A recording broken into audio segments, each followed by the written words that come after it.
Hello everyone! I'm Roan Celis Capistrano of 1 Million Club. Kung bago ka pa lang sa channel ko, make sure to subscribe and hit the notification bell para lagi kang updated. So, bakit ba, no, kailangan natin nung savings na yon, no? Kasi, doesn't it make sense to pay your family first before paying other people's bills, no? Your cell phone load, your electricity, your branded shirt is not more important than your family's financial well-being. So, ito na nga yung sinasabi na magka-college na yung anak ko, wala akong pera, 'di ba? So kasi nga hindi tayo nagtabi nung bata pa siya, okay? Or manganganak na yung asawa ko, kailangan namin ng pangpa-ospital. So again, hindi tayo nagtabi nung nalaman natin na buntis pala yung asawa natin, 'di ba? Kasi again, ang napag-usapan natin before, nagiging solusyon kasi natin utang, 'di ba? Pero kapagka nagawa natin na may emergency fund tayo, 'no? Hindi na yung solusyon natin utang, eh, savings talaga, 'no, dun tayo huhugot. So again, small savings, big money. 'No, paki-type nga small, kasi naalala ko nung second job ko, ang sinave ko nun kasi 'di ba 8,500 yung sweldo ko sa unang trabaho ko. So naging 15,000. So that time sobrang laking-laki na talaga ako sa 15,000 a month na sweldo.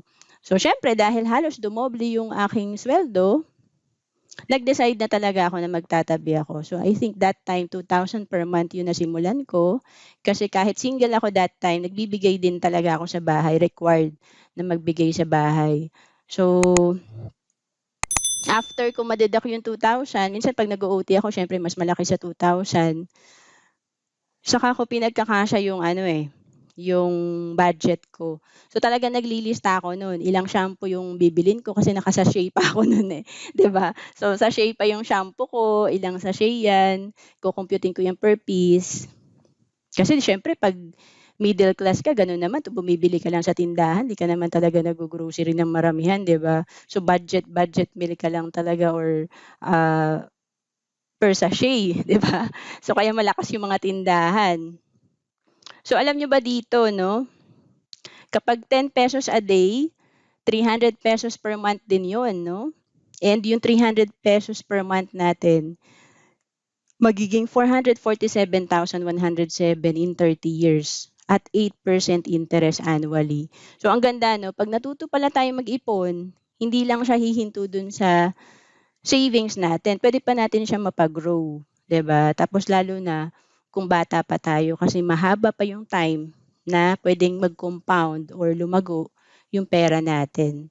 So, kung at that time kasi 24 years old na ako nag-start mag-save. So, kung plus 30, ₱10 lang tinatabi ko, 'di ba? 24 years old plus 30, 54 years old ka lang, meron ka ng ₱500,000, 'di ba? ₱10. Eh, ano ba yung ₱10 kayang-kaya ng lahat 'yan, kahit siguro tricycle driver, 'di ba? So 'pag dinoble, ₱20, 600 a month, 'no? Grabe 894,214 in 30 years at 8% interest, 'no? So gano'n ka-powerful yung maliit na tinatabi natin, okey? So ano pa, ang dami pa 'no? So sabi dito, isa talagang paraan para makaipon tayo is to reduce your expenses. Tignan natin yung mga ginagastos natin araw-araw kasi maliliit 'yan pero 'pag nag-ano 'yan, naipon mo lumalaki din talaga siya. So delay your gratification, kasi madalas talaga 'no, yung post nga natin na deserve ko 'to, 'di ba? Kaya talagang kaka-deserve natin, naging zero din yung bank account natin. So can you sacrifice small personal luxuries today so you can reap greater rewards and benefits in the future? So yun lang yung tinignan ko 'no. Bakit ba nag-change yung way ko na walang naipon nung first job, then nag-shift to ba't nagagawa ko na siya.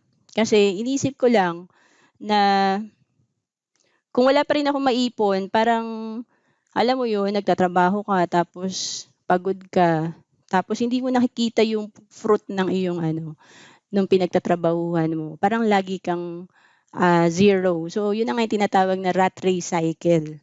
'Di ba? Lagi kang wala. You may cut down on things. So, ito na yung mga pwede nating ipagkuhanan na maliliit na amount, no?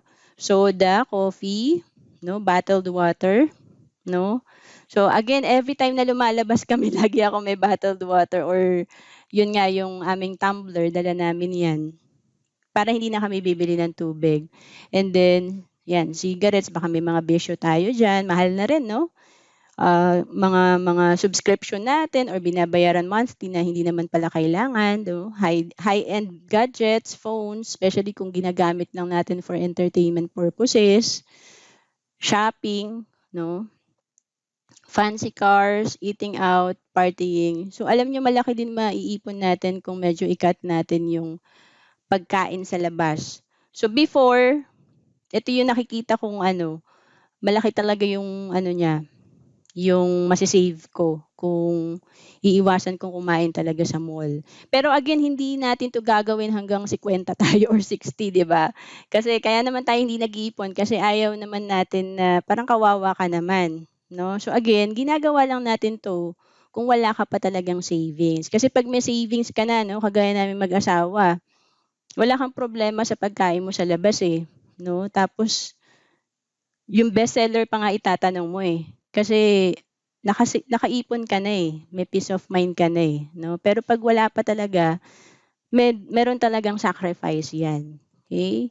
So 'yan, partying. Kasi siyempre 'pag pumupunta tayo ng party, like before 'no, dahil nagco-commute nga ako, sabi ko, "Hala, ang gastos pala nito, magco-commute ako, yung pamasahe ko, tapos siyempre mag-aayos ka, 'di ba? So, may regalo ka. So, magastos talaga. Kaya hindi lahat pupuntahan natin.